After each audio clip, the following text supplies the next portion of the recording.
વિદ્યાર્થી મિત્રો, આજે આપણે ધોરણ 11 ભૌતિક વિજ્ઞાન વિષયમાં પ્રકરણ 4 સમતલમાં ગતિની વાત કરીશું.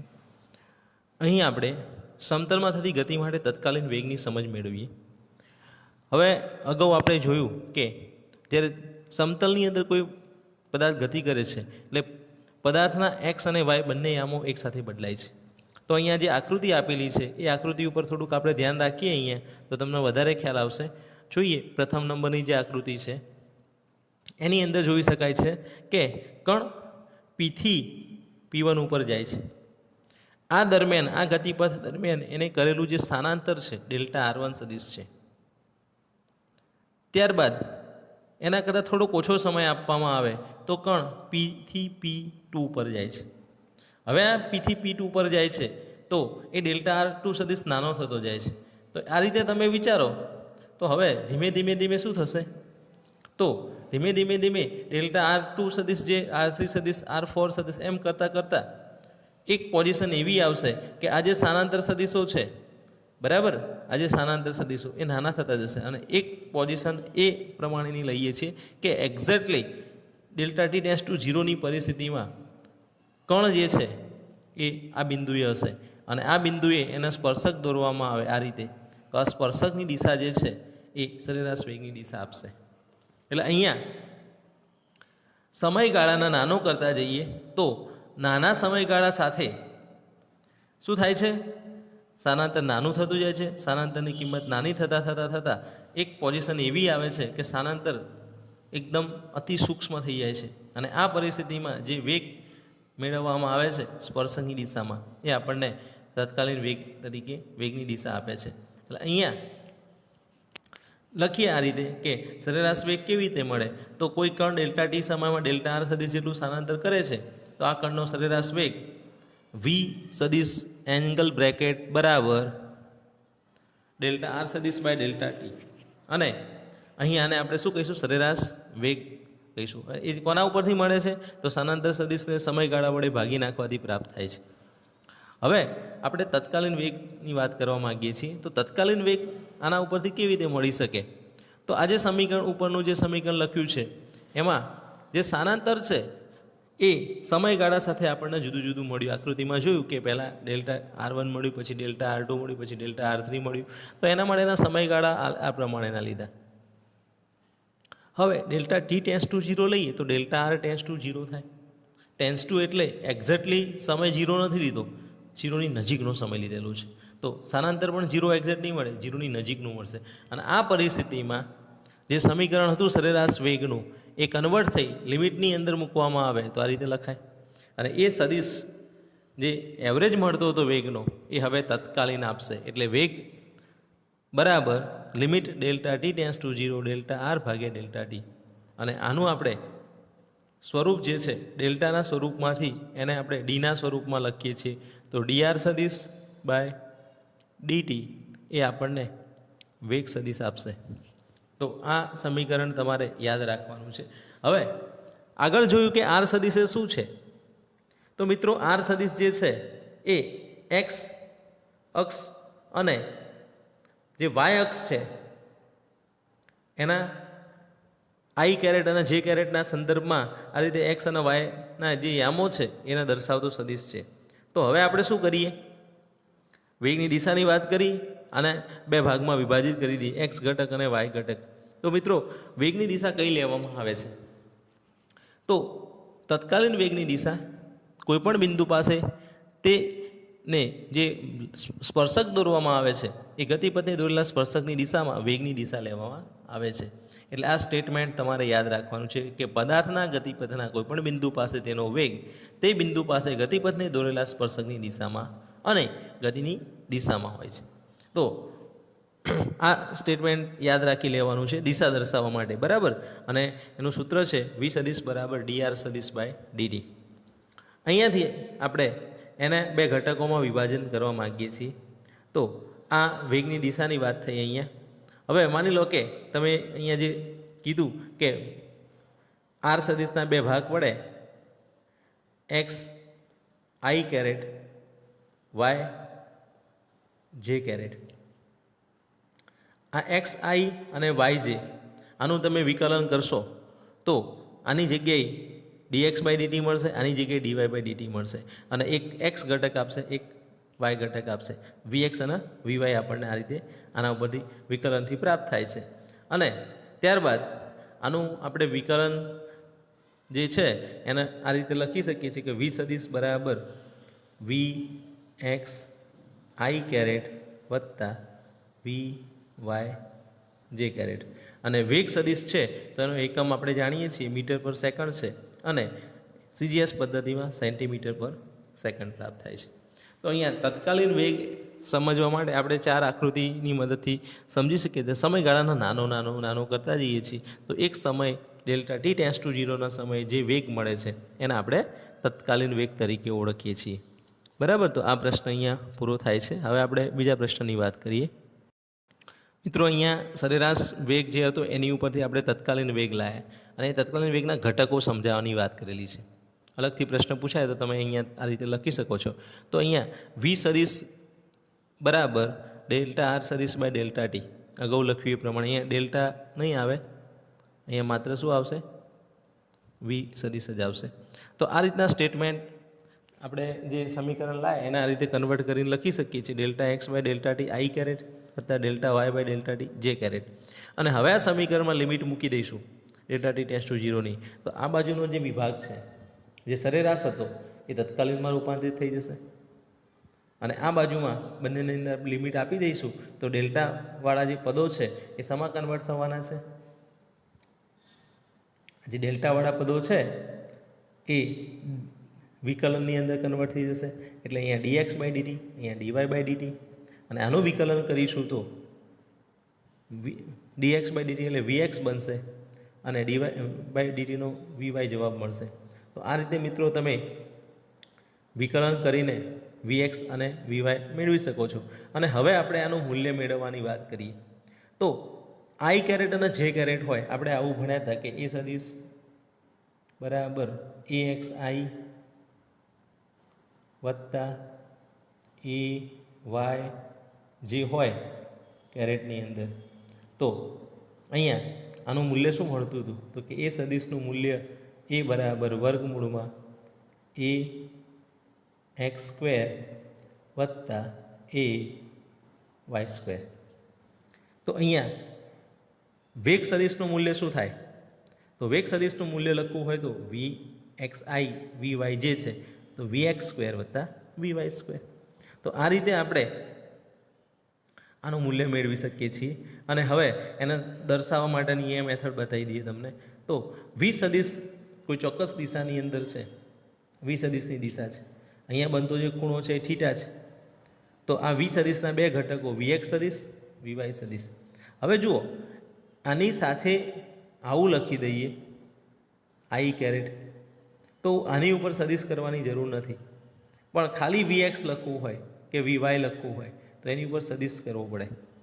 બરાબર, તો આ બાબત ધ્યાનમાં રાખીશું કે i અને j લાગી જશે તો પછી સદિશ કરવાની કોઈ જરૂરિયાત નથી. અને હવે દિશા મેળવવી છે આપણે, તો પરિણામી વેગની જે દિશા છે એ કઈ હશે? તો એના માટે એક્સ ઘટક અને વાય ઘટક આપણને આપેલા હોય અને દિશા મેળવવાની હોય. તો આકૃતિ ઉપરથી તમે દિશા મેળવો આ રીતે કે આ v સદિશ છે, એનો એક્સ ઘટક, એનો વાય ઘટક. તો એક્સ ઘટક અને વાય ઘટકો હોય, અહીંયા ખૂણો હોય, તો થીટા લઈએ ટેન થીટા તરીકે, તો સામેની બાજુ ભાગ્યા પાસેની બાજુ થાય. એટલે અહીંયા એક્સ ઘટક પાસેની બાજુ બને, વાય ઘટક સામેની બાજુ બને, અહીંયા vy આવે અને અહીંયા vx આવે. તો vx અને vy છે એનો ગુણોત્તર એ ટેન થીટા આપે. તો ટેન થીટા બરાબર vy બાય vx, અને એની ઉપરથી થીટા બરાબર tan inverse vy by vx. તો આ રીતે તમે પરિણામી વેગ કઈ દિશામાં હશે એનો જવાબ એના ઘટકોના મૂલ્ય ઉપરથી મેળવી શકો છો. તો આ પણ યાદ રાખવાનું છે. આ સૂત્ર આપણે જ્યારે જરૂર પડે ત્યારે વાપરીશું. તો હવે મિત્રો તમને ટેન થીટા ઉપરથી થીટાને બધું જોતાં આવડતું હશે, બરાબર? કારણ કે એ લોગરિધમનું એક કોષ્ટક છે એની અંદર નેચરલ ટેન આવે છે, તો એનો ઉપયોગ કરી આપણે થીટા મેળવી શકીએ છીએ. ટેન થીટા ગુણોત્તર પરથી મળે અને પછી એનું જે મૂલ્ય મળ્યું હોય એના નેચરલ ટેનના ખાનામાં એ કિંમત શોધી કાઢીએ તો આપણને એનો ખૂણો મળી શકે છે. તો એ આપણે અહીંયા મેળવી શકીએ છીએ.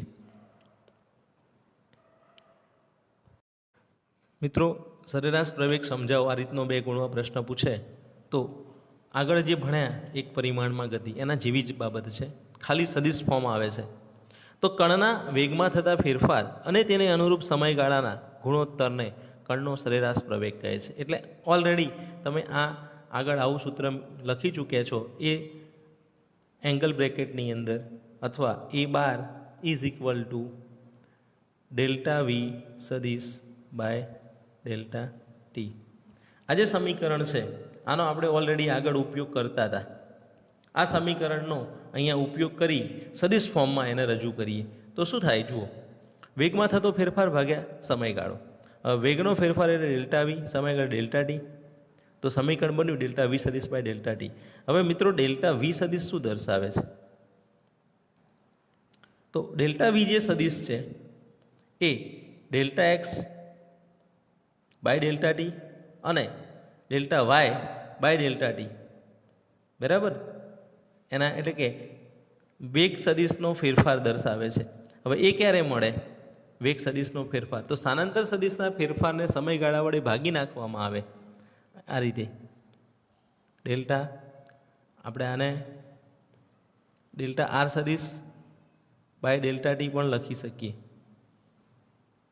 કારણ કે આ સ્થાનાંતરનો ફેરફાર એ સમયગાળાના વડે ભાગવામાં આવે તો આપણને અહીંયા વેગ આપે.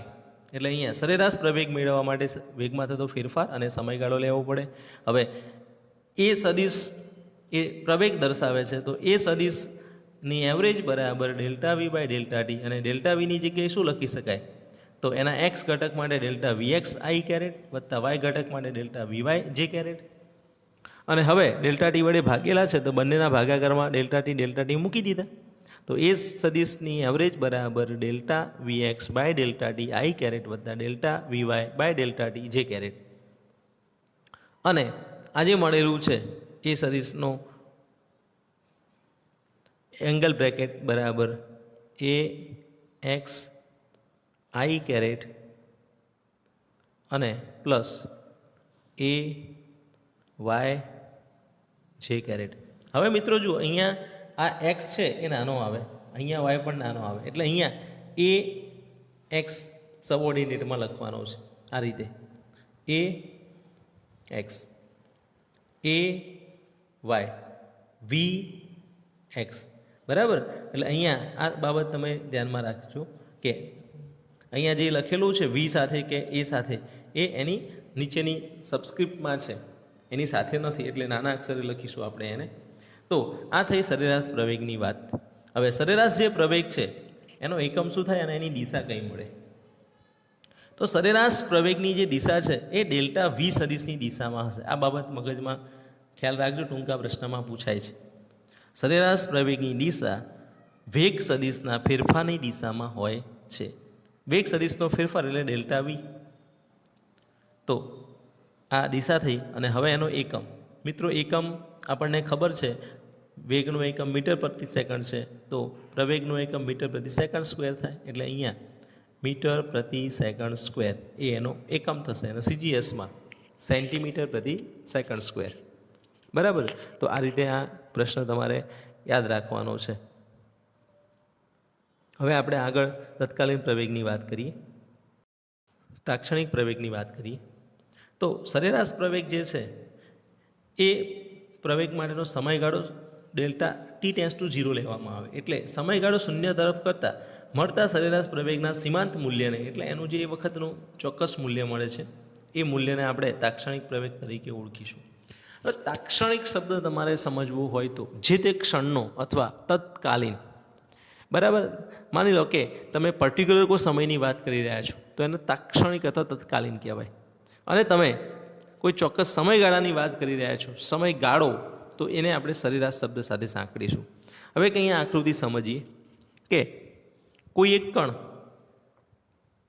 આ બિંદુએથી ગતિ કરવાની શરૂઆત કરે છે અને અહીંયા સુધી જાય છે.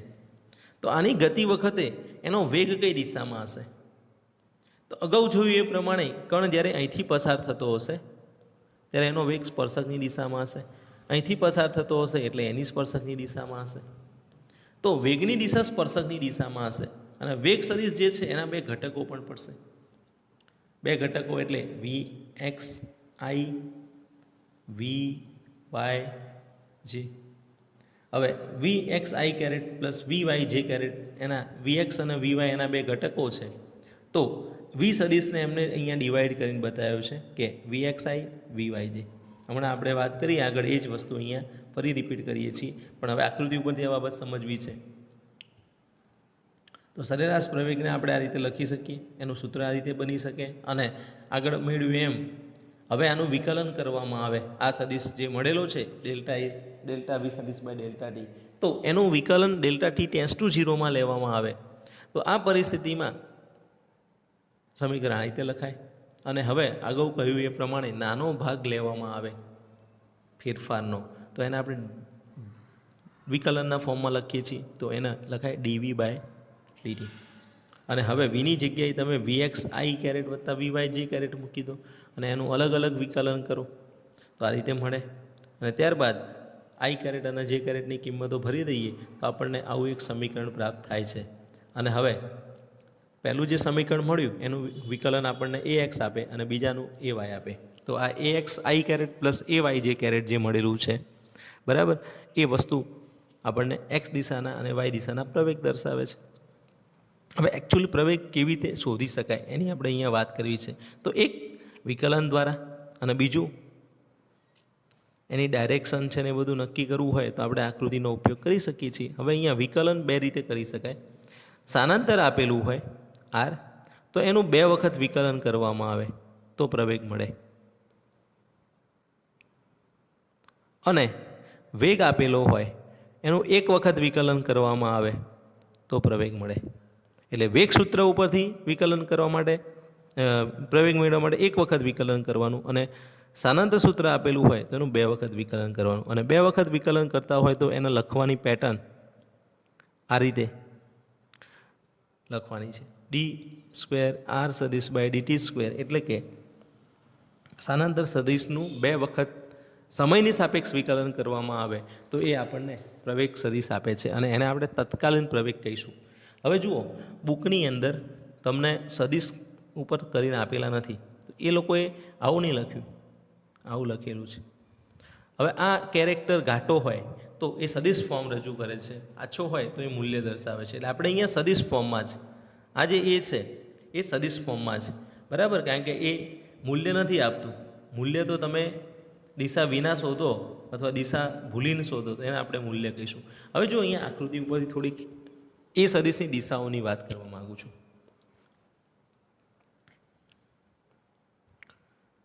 મિત્રો, આકૃતિ જે છે, પહેલા નંબરની જે આકૃતિ છે એને બરાબર ધ્યાનથી સમજશું તો એમાંથી તમે જાણી શકશો.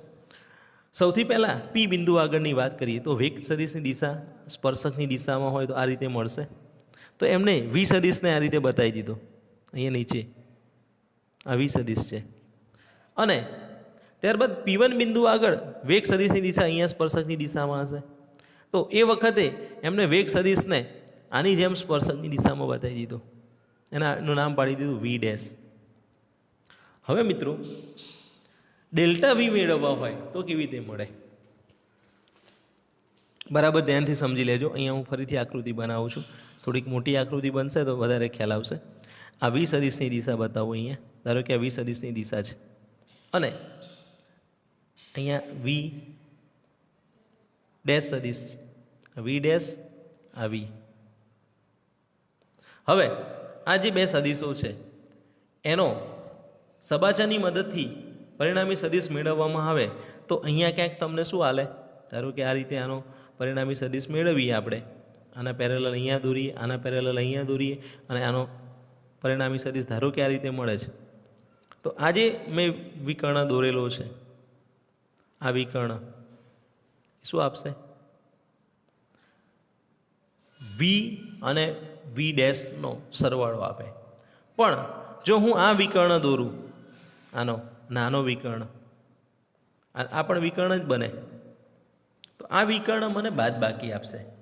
હવે કોની અંદરથી કોને બાદ કરીએ છીએ એ નક્કી કરવું હોય તો ખાસ ધ્યાન રાખજો, એ નક્કી કરવા માટે તીર જોવામાં આવે. જો આ રીતની પોઝિશન છે. ધારો કે આ વી, અહીંયા વી ડેશ, આ એનો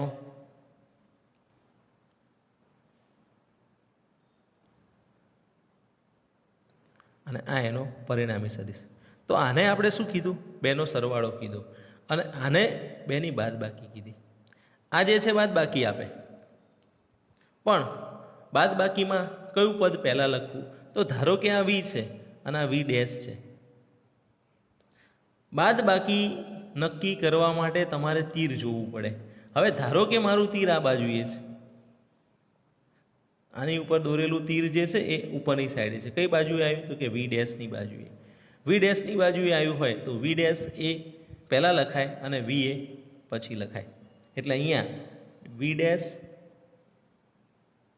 માઇનસ વી થાય. બરાબર?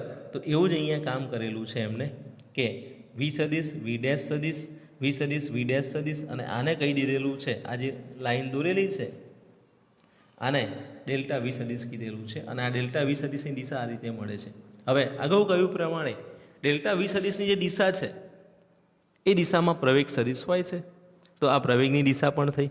એટલે અહીંયા જો આકૃતિમાં તમને પ્રવેગ આ રીતે બતાવેલો છે, આ પ્રવેગની ડાયરેક્શન બતાવેલી છે પહેલી નંબરની આકૃતિ માટે. વેગ બતાવ્યા અને પ્રવેગ બતાવ્યો. હવે આપણે બીજા નંબરની આકૃતિની વાત કરીએ. બીજા નંબરની આકૃતિમાં વી સદિશ આ રીતે દોરેલો છે અને વી ડેશ સદિશ આ રીતે દોરેલો છે. તો આની અંદર પણ આ રીતે આનો પરિણામી મળે. તો એમાં પણ પ્રવેગ એ રીતે જ મળેલો છે. આ પ્રવેગની દિશા આકૃતિમાં જોઈ લો, વી ડેશ ડેલ્ટા વી સદિશની દિશા છે, એ જ પ્રવેગની દિશા છે. તો ડેલ્ટા વી સદિશની જે દિશા મળે છે એ પ્રવેગની ડાયરેક્શન આપે છે. આટલું આપણે આની ઉપરથી કન્ફર્મ કરીએ છીએ. હવે આગળની આકૃતિની વાત કરું તમને. હવેની જે આકૃતિ છે એમાં તમે જુઓ છો કે પદાર્થ દ્વારા કપાયેલું અંતર ઓછું થાય. એટલે સમયગાળો તમે શું કરો છો? ડેલ્ટા ટી ઓછો કરતા જાઓ છો.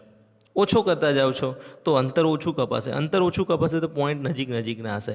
હવે આ ત્રીજા નંબરની જે આકૃતિ છે એ આકૃતિને બરાબર જોઈએ તો વી સદિશ અને વી ડેશ સદિશની દિશા થોડીક ચેન્જ થઈ અને એના પરથી ડેલ્ટા વી સદિશ થોડોક બદલાયો. અને છેલ્લા નંબરની જે આકૃતિ આપેલી છે એ આકૃતિની અંદર થોડુંક વધારે ક્લિયર કરી દઈએ કે અહીંયા વી સદિશ અને એ સદિશ એકબીજાને લંબરૂપે અહીંયા આપણને આપી દીધેલા છે. એટલે એ સદિશની દિશા વી સદિશની દિશામાં પણ હોય અને એકબીજાથી 90 ડિગ્રીના ખૂણે પણ હોઈ શકે. બરાબર? એટલે 0 થી 180 વચ્ચેનો કોઈ પણ ખૂણો આપણે અહીંયા પ્રવેગ સદિશ માટે વેગ સદિશ સાથેનો લઈ શકીએ છીએ. તો આ થઈ આકૃતિની રજૂઆત.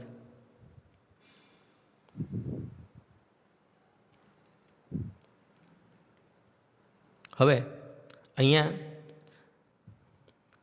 ડેલ્ટા વી સદિશની દિશા શોધવા માટે આપણે જે પ્રક્રિયા કરી એ વસ્તુ તમારે લખવાની છે. પરીક્ષામાં પૂછાય તો આ રીતે તમારે એને લખતું જવાનું છે. અને એનું પછી આપણે ડેલ્ટા ટી ટેન્ડ્સ ટુ 0નું લક્ષ લઈશું તો એ આપણે તત્કાલીન વેગ આપે છે. તો આ રીતે તમારે એને એડ કરી નાખવાનું છે લખતી વખતે. તો આ પણ 2 ગુણના પ્રશ્નની અંદર કે 3 ગુણના પ્રશ્નની અંદર પૂછી શકે છે કે સરેરાશ પ્રવેગ સમજાવો, તત્કાલીન પ્રવેગ સમજાવો. તત્કાલીન પ્રવેગનો મુદ્દો પૂછે અલગથી તો 2 ગુણની અંદર આકૃતિ દોરીને સમજાવવું પડે.